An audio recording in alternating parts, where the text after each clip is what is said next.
मस्त असा गरमागरम चिकन पराठा बनवलेला होता आणि सर्वांना खूप आवडला हा चिकन पराठा. तर चला बनवूया ही रेसिपी. बोनलेस चिकनमध्ये घेतलेला आहे अर्धा किलो चिकन. तंदुरी मसाला, गरम मसाला, लाल मिर्च पावडर, दही 1 चमचे आणि 1 चमचे आलं लसणाची पेस्ट टाकून त्यावरती अर्धा लिंबाचा रस टाकला आणि चांगल्या प्रकारे मिक्स करून घेतलं.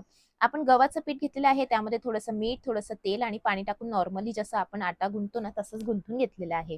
त्यानंतर चिकन मॅरिनेट झालेलं होतं. त्यावरती थोडंसं मी तेल टाकलेलं होतं आणि त्यामध्ये टाकलेलं होतं मीठ आणि चांगल्या प्रकारे 15-20 मिनिटं शिजवल्यानंतर चिकनला कांदा बारीक काटलेला आणि कोथिंबीर टाकून घेतलं. गॅसची फ्लेम बंद ठेवलेली आहे आणि चिकनला श्रेड करून घेतलेलं आहे.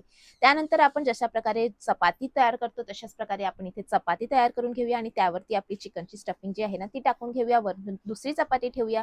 थोडंसं सुका आपण याथे गव्हाचं पीठ लावून घेऊया आणि त्यानंतर तेल गरम करायला ठेवूया तव्यावरती किंवा देसी तूपमध्ये मी इथे तयार करत आहे. चिकनचा स्पॉट आलेले आहे गोल्डन. मस्त असं तूप टाकून फ्राय करून घेऊया आणि हा आपला जबरदस्त